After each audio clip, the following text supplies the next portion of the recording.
Bom dia, feliz sábado para vocês que estão aqui no Teatro UOL, do Shopping Pátio Higienópolis, para você que está acompanhando aqui a nossa transmissão por nossos canais, nossas redes sociais. Que Deus abençoe vocês também. Bom dia, boa tarde, boa noite. Não sei qual que é o tempo em que essa palavra está chegando até você, mas independente de vocês estarem aí ou aqui, nós estamos todos agora reunidos juntos em torno da palavra do Senhor, da mesa, como eu disse aqui na oração, para sermos alimentados com o Evangelho de Jesus. E antes de ler o texto da Bíblia, que vai ser a base aqui da nossa reflexão, da história de hoje, eu quero ter aqui com vocês um momento cultural, tá? Só para introduzir aqui uma ideia, uma proposta, para a gente pensar juntos. O Padre Antônio Vieira, não sei quantos de vocês aqui já leram textos do Padre Antônio Vieira. A gente conhece o Padre Antônio Vieira como um dos maiores, se não o maior escritor em língua portuguesa do período barroco. Mas o Padre Antônio Vieira, ele escreve um sermão, ele tem vários sermões fantásticos. Então você lê, são complexos, mostra uma realidade diferente da nossa hoje, quando a gente pensa em sermão, em pregação, não é? Mas ele tem um sermão especial, que eu me lembrei dele quando eu estava preparando a mensagem aqui para vocês.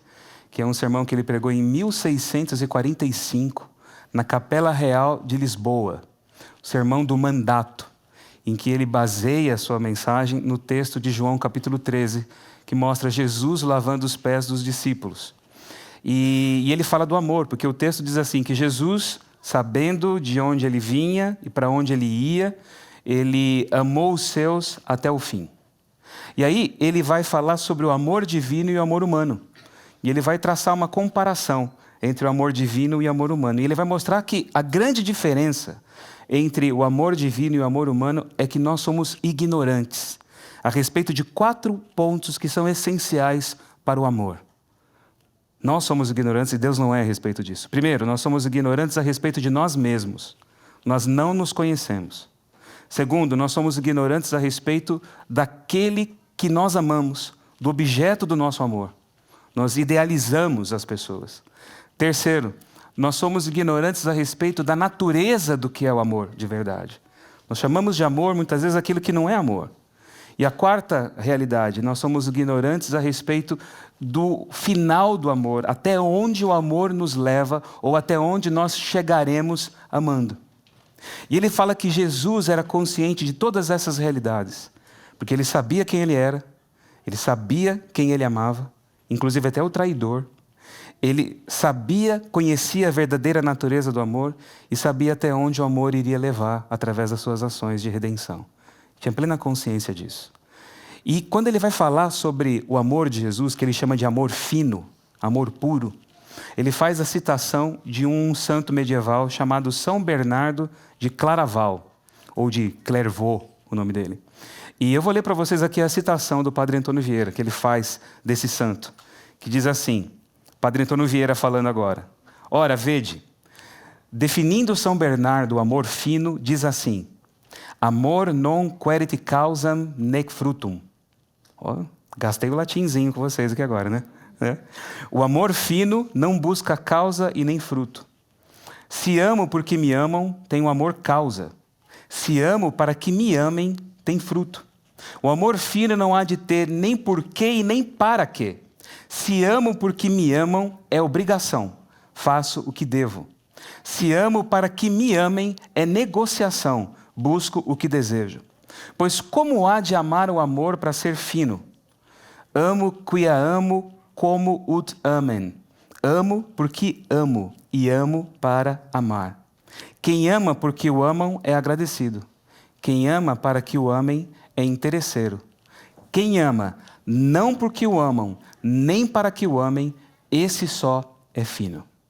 O amor não tem que ter causa e nem desejo de objetivo para ser alcançado. É amar por amor, amor por si mesmo. Esse é o amor fino, esse é o amor puro. E por que eu estou falando de amor aqui para vocês? Porque a gente está numa série chamada Ahavá, que é a palavra hebraica, nós aqui já sabemos, para amor. E nós estamos olhando narrativas do Antigo Testamento onde essa palavra aparece na história. Ou a palavra Havá, ou o verbo ahav, que é o verbo amar. E hoje eu quero olhar para uma história aqui que ela é tida por muitos como um dos maiores exemplos de ódio persecutório, de obsessão destrutiva. A história, melhor dizendo, de um ódio muito grande entre dois personagens. Só que é uma história que ela não começou com ódio. Ela começou com amor, com respeito e com admiração. E aqui é que vem um contrassenso, um paradoxo, né? Porque amor e ódio são sentimentos, são reações opostas. Mas eles trabalham de maneira muito parecida. Porque tanto quando você ama ou tanto quanto você odeia, você emprega uma energia muito grande em relação ao objeto, à pessoa desse relacionamento, quer seja o amor ou o ódio. Você investe isso. E você investe tempo, você investe energia. E a única coisa é que o fluxo desse investimento é diferente. A maneira como isso acontece. E muitas vezes o amor também pode se transformar em ódio. O ódio pode vir na esteira do amor. Quando o amor ele não é respeitado, quando o amor ele é frustrado, quando o amor ele é traído, quando o amor de alguma maneira ele vai implicar na desconstrução do outro, na perda da identidade do outro. Então o ódio aparece muitas vezes como uma manifestação de defesa ou de rejeição. Mas ele acontece muitas vezes como resultado do amor. Quem muito amou também pode muito odiar. E a história que eu vou ler com vocês aqui hoje, e vou usar para a gente poder refletir sobre isso, é a história do amor entre Saul e Davi. O amor que se transforma em ódio. E eu quero ler com vocês, e quero que você acompanhe a leitura, vou ler aqui na minha Bíblia, 1 Samuel capítulo 16, ou primeiro, né? Não é primeiro, é primeiro livro. 1 Samuel capítulo 16, do verso 14 em diante. Se você tiver Bíblia aí, pode ler a sua Bíblia, ou se você tem o seu celular, acompanhe a leitura, você que também está em casa ou em qualquer outro lugar que você esteja, se for possível ler, leia também, se não, só escute, porque a Bíblia fala que bem-aventurado é aquele que lê, bem-aventurado é aquele que ouve, né? Então o importante é a gente estar focado aqui agora no texto, né? Diz assim: depois que o Espírito do Senhor se retirou de Saul, um espírito mau vindo da parte do Senhor o atormentava. Então os servos de Saul lhe disseram: eis que agora um espírito mau enviado por Deus está atormentando o Senhor, ó rei. Por isso mande que esses teus servos que estão em sua presença busquem um homem que saiba tocar harpa. Assim, quando o espírito mau enviado por Deus vier sobre o Senhor, o homem dedilhará a harpa e o Senhor se sentirá melhor. E Saul disse aos seus servos: então procure um homem que saiba tocar bem harpa e tragam-no para cá. Um dos moços disse: conheço um filho de Jessé, o belemita, que sabe tocar harpa. Ele é forte e valente, homem de guerra, fala com sensatez e tem boa aparência, e o Senhor Deus está com ele. E Saul enviou mensageiros a Jessé, dizendo: mande-me o seu filho Davi, aquele que está com as ovelhas. Então Jessé pegou um jumento e o carregou de pão, um odre de vinho e um cabrito, e enviou-os a Saul por meio de Davi, seu filho. Assim Davi foi a Saul e esteve diante dele. E aqui a minha tradução, e eu acredito que a maioria da tradução de vocês também, que estão acompanhando aqui a leitura, vai dizer assim: Saul gostou muito dele. Não é o que fala aí? Saul gostou muito dele e fez dele o seu escudeiro. Saul mandou dizer a Jessé: deixe que Davi fique aqui, pois alcançou o favor diante de mim. E sempre que o espírito mau enviado por Deus vinha sobre Saul, Davi pegava a harpa e a dedilhava. Então Saul sentia alívio e se achava melhor, e o espírito mau se retirava dele. Essa é a primeira menção de uma interação entre Davi e Saul. É o primeiro encontro deles que a gente vê na Bíblia. E nós que somos os leitores oniscientes da história, nós lemos aqui essa história até com um toque assim de melancolia, de compaixão por Saul. Porque Saul se vê aqui num estado de fragilidade e ele recebe, e ele praticamente adota como filho aquele que vai ser a causa, ou a principal causa da ruína do seu clã, da sua família, que é Davi. Ele acolhe Davi. E Davi, ele é levado até a presença de Saul para tocar e acalmar Saul depois que ele é atormentado por um espírito mau, que a Bíblia fala de uma maneira estranha, né? Vindo da parte de Deus. E para a gente poder entender bem aqui o contexto, o cenário dessa história, a gente tem que relembrar um pouquinho a trajetória de Saul, como Saul se torna rei. E eu quero rapidamente aqui fazer um panorama geral da história de Saul. A Bíblia fala que Samuel, profeta Samuel, ele era juiz, não haviam reis em Israel, ele era juiz sobre Israel. Ele exercia uma função espiritual e uma função de liderança administrativa também sobre o povo. E quando ele fica velho, ele nomeia 2 dos seus filhos para serem juízes junto com ele. Por razões que a gente não sabe, a Bíblia não explica, a Bíblia fala que mesmo Samuel sendo um homem de Deus, os filhos dele não eram. E os filhos dele eram pessoas corruptas. Assim como os filhos do sacerdote Eli também eram pessoas do mal, os filhos de Samuel também eram. E isso vai desgastando o povo. Até que chega um momento em que os anciãos de Israel eles se reúnem, eles vão à presença de Samuel e eles pedem um rei para eles. E a gente conhece a história, né? Samuel reluta, Samuel tenta contornar aquela situação, mas o povo insiste querendo um rei sobre eles. E aí Deus diz assim para Samuel, Samuel, dá o que eles querem. Não é a você que eles estão rejeitando, é a mim que eles estão rejeitando como rei sobre eles. E aí é nesse contexto que aparece a figura de Saul.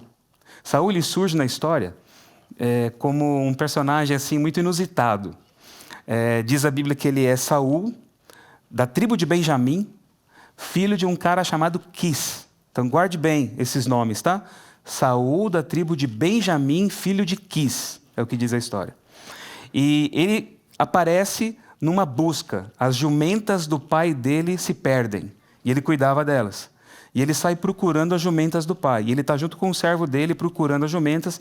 E o tempo vai passando, dias vão passando, e eles não encontram as jumentas. E ele começa a ficar preocupado com a preocupação do pai dele em relação a eles. E aí o servo tem uma ideia. Fala assim, olha, a gente está aqui perto do lugar onde tem um homem de Deus.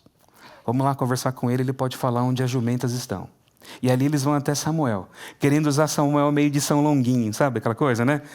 Perdeu São Longuinho, né? Dá 3 pulinhos, aquele negócio, né? Então eles vão lá, São Samuel Longuinho, né?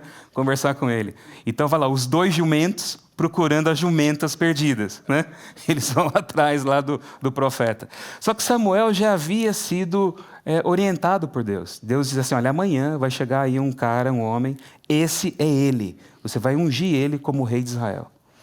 E é assim que Saul é ungido rei de Israel.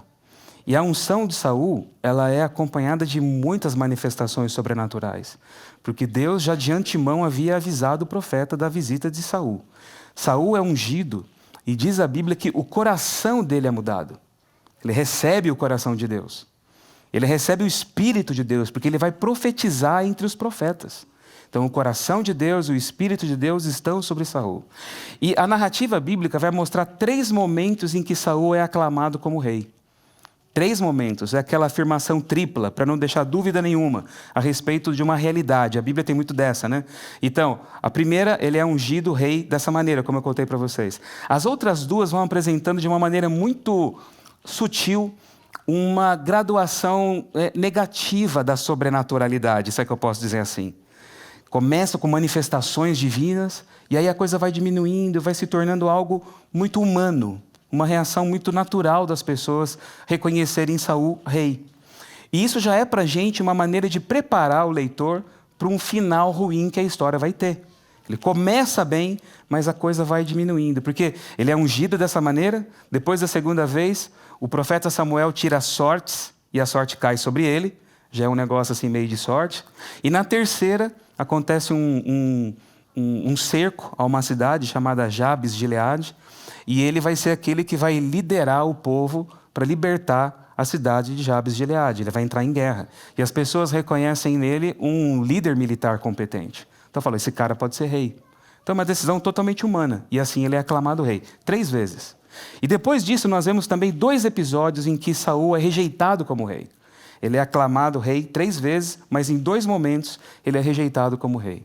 E rejeitado por questões que aparentemente são banais, são bobas para a gente.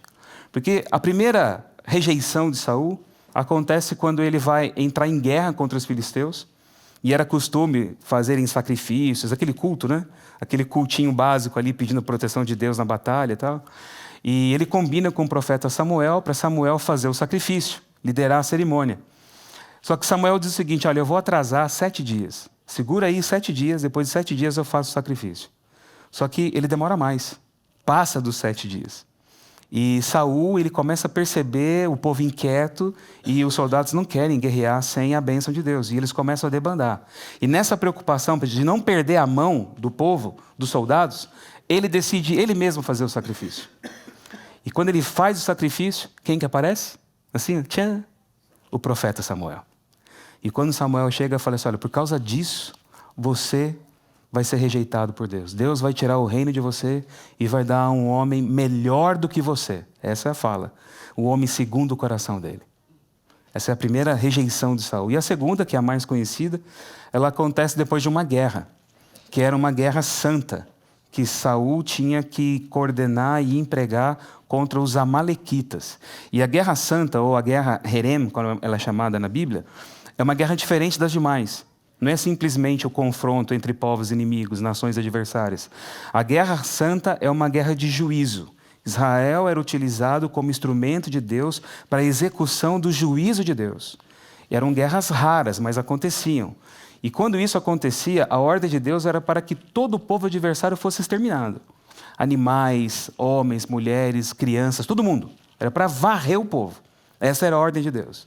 E Saul recebe essa ordem de lutar uma guerra santa contra os amalequitas. Mas ele não cumpre a ordem. Ele poupa os animais porque os seus soldados vão pilhar os despojos.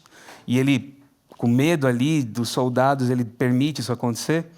Ele vai poupar a vida de muitas pessoas e ele vai levar o rei Agag. Guarde esse nome também, Agag, o rei dos amalequitas. Ele leva Agag como prisioneiro de guerra. E aí entra de novo Samuel em cena. E quando Samuel chega, ele fala, por causa da sua desobediência, Deus vai tirar o reino de você. A mesma coisa. E vai dar para um outro homem segundo o coração dele.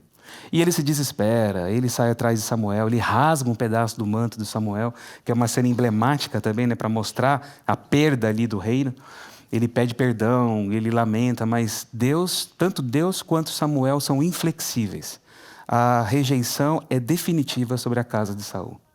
Só que isso não acontece assim de maneira mecânica, sem dor.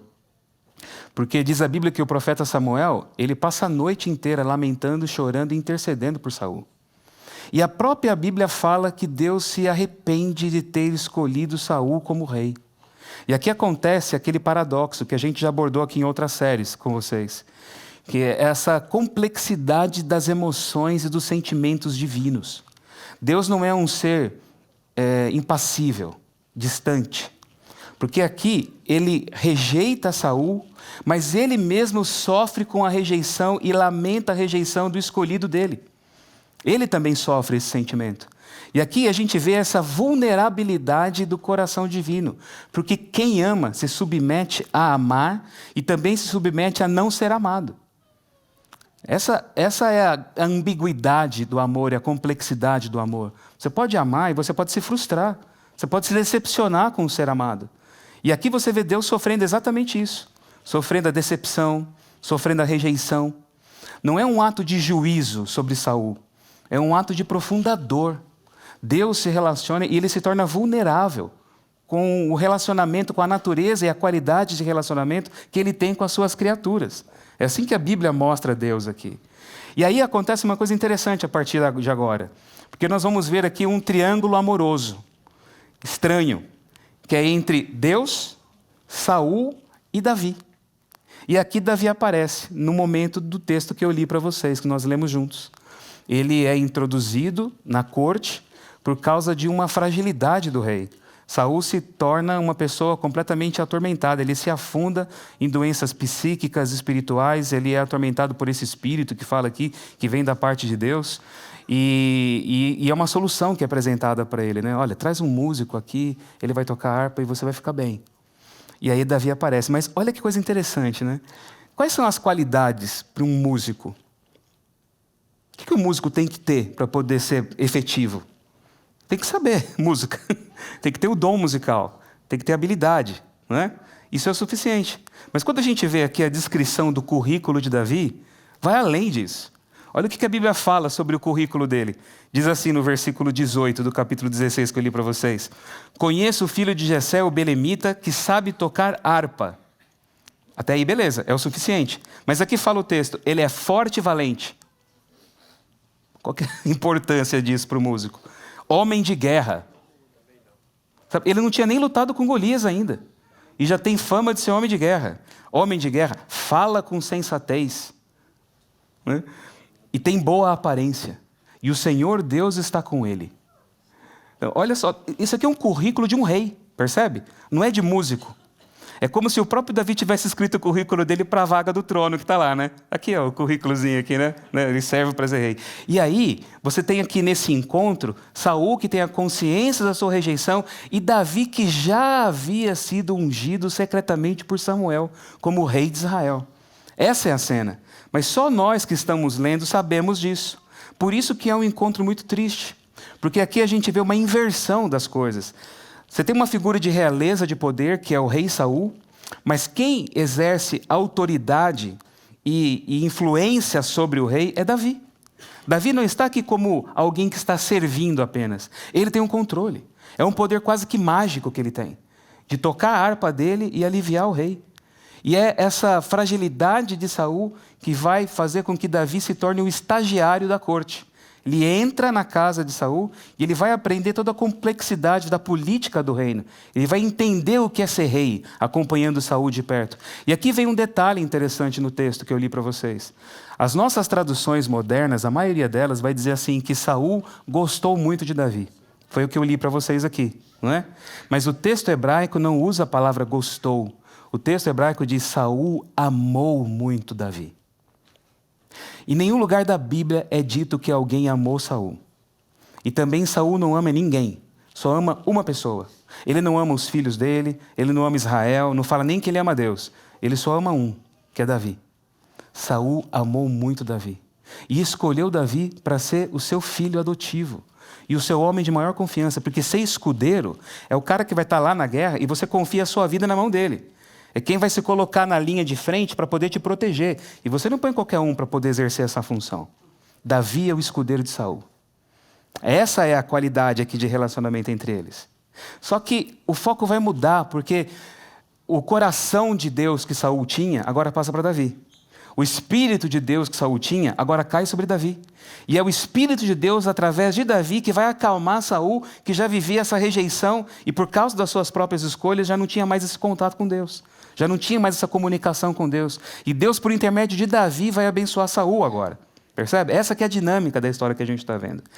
E Davi vai se tornar assim uma figura de captação do amor e admiração de todo mundo. É uma coisa assim meio que magnética, entende? Saul ama Davi. Jonatas, o filho de Saul, vai amar Davi. Mical, a filha de Saul, vai amar Davi. O povo vai amar Davi. Todo mundo ama Davi. É um negócio hipnótico, assim, o poder que ele tem de ser amado. E o próprio nome dele também é interessante, porque David, em hebraico, é um nome que ele é fundamentado na palavra Dod, que é amado.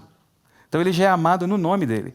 As mesmas letras, né? A letra que é usada para o som O também é usada para V em hebraico, né? O Vav. Se tem um pinguinho em cima, ele é o O, sabe? Se não tem pinguinho, ele é o V. Então, David, Dod, amado. E também é uma palavra que pode ser traduzida como tio ou, ironicamente, como amigo. O amigo de Saul é Davi, o amado. Entende? Então, imagina só, né? Hebraico é uma coisa interessante, né? Imagina você falar assim, né? O meu amado tio Davi. É a mesma coisa, assim, o meu amado Davi, o meu amado amigo Davi. É tudo a mesma coisa. Então, ele é o amado já por excelência. E a palavra Dod, ela é profundamente relacionada e paralela com a palavra Ahav, amor. Então, ele é o objeto do amor. E aí a gente percebe que ele vai surgir na história como um segundo Saul. Porque quando ele vai guerrear contra Golias, Saul era o homem mais alto do povo. Diz a história que ele se destaca pela altura dele, pelo porte que ele tinha. Então, o desafiante lógico para enfrentar o gigante é o mais alto, é o mais forte, o mais poderoso, que é Saul. Mas Saul não vai guerrear contra o gigante. Quem vai guerrear é Davi. E Davi vai usar qual arma para lutar contra Golias? Ele vai usar a funda. O estilingue lá do passado, da antiguidade, né? E a funda era a arma característica da tribo de Benjamim. O povo de Benjamim, eles eram exímios atiradores de funda, que é a arma da tribo do rei Saul. Então ele vai lutar no lugar de Saul usando a arma do rei, entende? E é assim que ele vence Golias, dessa maneira. E aí ele se torna celebridade nacional. E aqui a gente percebe como a persona de Saul vai ser descrita. Saul é descrito como alguém que tinha tremenda dificuldade de honrar a sua palavra. Saul ele é apresentado como uma pessoa que valorizava demais a opinião alheia dos outros. E por isso ele relativizava o compromisso dele com Deus. Saul ele não tinha coragem de enfrentar os desafios. E ele tem um ciúme terrível de Davi.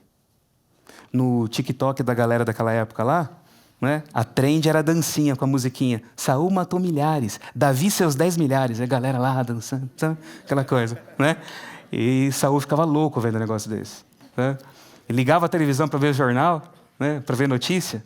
Né? Metade das notícias eram sobre os feitos de Davi. E só umas notinhas ali mencionava Saul. E ele ficava, sabe, odioso com isso.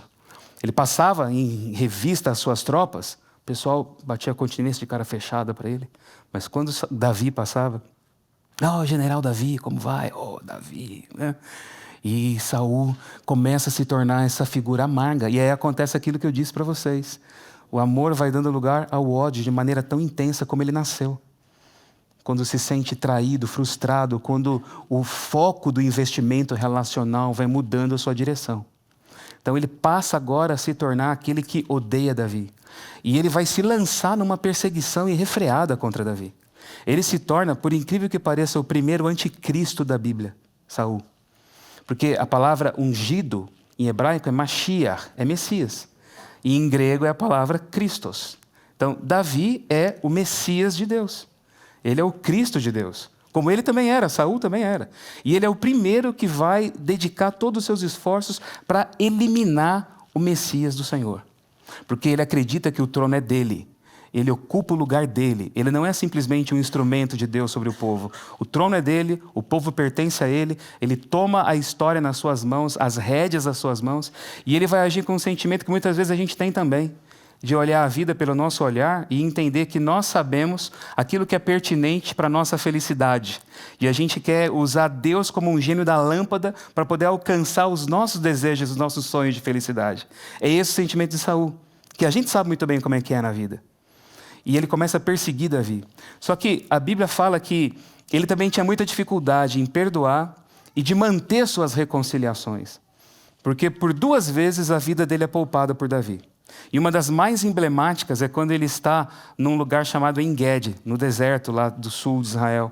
E Davi está escondido numa caverna, e ele vai atrás de Davi. E diz a Bíblia, é uma coisa bizarra, que Saul tem um piriri, sabe? Ele estava meio ruizão ali, aquela coisa, né? E aí ele resolve ir numa caverna ali, tranquilinho, para ter aquele momento a sós de meditação, né? E ele pensa que ele está só. Porque lá dentro, no fundo da caverna, o exército inteiro de Davi está ali vendo aquela cena linda. O rei naquela posição. Todo mundo vendo. E aí aquela cena bizarra, eles vendo o rei daquela forma, pior que Napoleão, né, quando perde a guerra, como o povo fala. Um cara chega para Davi e fala assim, olha, aproveita a chance, o rei está aí, né? Está na tua mão, mata ele, o trono é teu. E aí Davi olha, pensa, e ele fala, não vou estender a mão contra o ungido do Senhor. Ele corta só um pedacinho do manto. Quando ele corta um pedacinho do manto, Saul sai da caverna, aí ele mostra, né? Deus te colocou na minha mão, eu poupei tua vida. Aí Saul se arrepende, Saul chora, meu filho Davi, você vai ser um rei melhor que eu, e meu Davi, como eu te amo, e aquela coisa toda. Só que depois ele volta a perseguir Davi, depois ele volta da mesma forma a dedicar aquele ódio intenso, e a vida dele também é poupada uma segunda vez. E aí a gente vê o final da história de Saul, porque Saul também é um homem que cai nas ciladas espirituais. Ele começa sendo ungido por Deus e ele termina a vida dele buscando uma médium, uma feiticeira, para consultar o espírito do falecido profeta Samuel para uma guerra que ele teria contra os filisteus. E nessa guerra, no monte de Gilboa, ele se mata. E assim termina a história dele, de uma maneira muito trágica. Só que a história de Saul não acaba aí. A gente pensa que esse é o fim do clã de Saul. E aí você tem Davi como o rei do povo. Mas quando a gente vai 500 anos à frente, andando no futuro, a gente vê uma outra história, onde a maneira como ela é contada vai lembrar para a gente o reinado de Saul, que é a história da rainha Esther. Esther é colocada, embora o nome de Deus não apareça no texto de Esther, mas ela é colocada pela providência divina como rainha para poder libertar o povo e livrar o povo do primeiro grande extermínio dos judeus na antiguidade. Amã, que é o adversário, aquele que vai engendrar o extermínio, a chacina do povo judeu, diz no capítulo 3 do livro da Esther, logo no comecinho do capítulo 3, que Amã, ele era o Agagita. Quem que é o Agagita? Ele é descendente de quem? Agag, do rei Agag, daquele que Saul havia poupado. Aí você fala, tá vendo? Saul tinha que ter feito mesmo aquilo, né? Ter exterminado todo mundo, agora olha a situação. Né? Olha o erro de Saul. Só que a gente esquece, muitas vezes a gente não percebe, quando a gente lê o texto, quem é Esther. E quem é Mordecai, que era o parente dela, o primo, o tio, sei lá, dependendo da tradução. Né? A Bíblia fala sobre a origem deles. E sabe qual é a origem deles? Eles são da tribo de Benjamim e eles são da família de Quis. E quem era Quis? Quis é o pai do rei Saul. E quando a gente lê um Midrash, e eu tenho aqui um Midrash dos rabinos que vão comentar a história de Esther, o Midrash vai dizer aqui o seguinte, olha só, falando da genealogia de Mordecai e de Esther, diz assim, Mordecai, filho de Jair, filho de Simei, filho de Shemida, filho de Baaná, filho de Elá, filho de Mica, filho de Mefibosete, filho de Jonatas, filho de Saul, filho de Quis. Essa é a origem deles, segundo esse Midrash aqui. Foi porque Simei amaldiçoou Davi, rei de Israel, mas Davi teve misericórdia dele e não o mandou matar, pois viu por meio da profecia que desses dois justos, Mordecai e Esther, por cujas mãos Israel seria salvo, descenderiam dele. E aí que acontece a reviravolta na história, porque eles são do clã de Saul, descendentes de Saul, segundo aqui o Midrash, e eles são um instrumento para salvar o povo judeu como um todo. Eles libertam o povo judeu. Eles são revestidos de realeza. O clã de Saul se torna parte da administração do poder real do Império Persa. E eles libertam o povo judeu. A linhagem do Messias é preservada pela libertação que eles realizam. E aqui você tem a redenção do clã de Saul. Deus reescrevendo a história do clã de Saul. O povo é liberto por intermédio deles. E o auge dessa redenção vai aparecer para a gente agora no Novo Testamento, quando aparece um outro Saul na história, que também persegue o Messias, da mesma forma. E a história desse Saul vai aparecer no livro de Atos. E o encontro definitivo é quando, na estrada de Damasco, Saul encontra Jesus. E é interessante porque nas nossas Bíblias ele é chamado de Saulo, mas o nome dele é Saul. E ele é da tribo de Benjamim. É o nome do rei da tribo de Benjamim. E ele persegue os cristãos. E quando Jesus encontra com Saul, ele diz assim, Saul, Saul, por que você me persegue? É exatamente a mesma frase que Davi fala para Saul quando encontra Saul pela última vez. Quando ele está perseguindo Saul perseguindo Davi, quando Davi mostra, né, a lança do rei que estava na mão dele, o jarro de água que ele pegou do rei, da mesma forma, poupando a vida do rei, ele fala, por que você me persegue? Ele fala para Saul, por que você me persegue? E esse é o último encontro de Davi e Saul. E quando Saul, no Novo Testamento, agora, um outro Saul, encontra também agora o filho de Davi, a frase é a mesma, Saul, Saul, por que você me persegue? E aí esse Saul deixa de ser o perseguidor. E ele passa agora a ser o mensageiro do Messias. Ele se torna um anunciador do Messias. E o primeiro sermão que ele prega em Atos capítulo 13, na sinagoga de Antioquia da Psídia, é a única menção na Bíblia ao rei Saul que aparece no Novo Testamento. E é o momento em que o nome dele é mudado para Paulo. Ali ele é apresentado pela primeira vez como Paulo. Não porque ele se converteu e mudou o nome dele, como a gente fala. Ele não muda o nome dele, Saul. Saul é o nome judaico, hebraico dele. Paulo é o nome romano que ele tem. Faz parte do sobrenome dele esses dois nomes. E ele vai usar o nome Paulo nos contextos das viagens internacionais. É o passaporte dele. Então, por isso ele é Paulo. Para os estrangeiros, mas para os judeus ele nunca deixou de ser Saul. E quando ele vai pregar pela primeira vez, ele fala do rei Saul. Olha, Saul foi retirado para que Davi viesse, para que por intermédio de Davi o Messias chegasse. E é esse que eu anuncio para vocês. E ele se torna aquele que, como ninguém, consegue sintetizar o significado da graça, da personalidade do Messias, do evento da redenção, da salvação, como nenhum outro fez. E é com base naquilo que ele ensina, naquilo que ele prega e na maneira como ele expõe a graça de Deus que a nossa fé é construída e fundamentada até os dias de hoje, nas cartas que estão aí escritas por ele no Novo Testamento. Saul, de Benjamim, apóstolo do Messias. E eu acho muito bonito isso, né? Porque você vê o poder de transformação, de redenção de uma história que existe na Bíblia. Aí você pode falar assim, mas o que isso tem a ver comigo? Muita coisa. Eu não sei aqui qual é a realidade da tua vida. Talvez você já esteja olhando para a sua história e pensando assim, eu já amei de forma tão errada na minha vida. Já me relacionei de maneira tão nociva, tão tóxica. Já odiei ou odeio com intensidade alguém, ou já fui vítima do ódio de outras pessoas, de ódio injusto.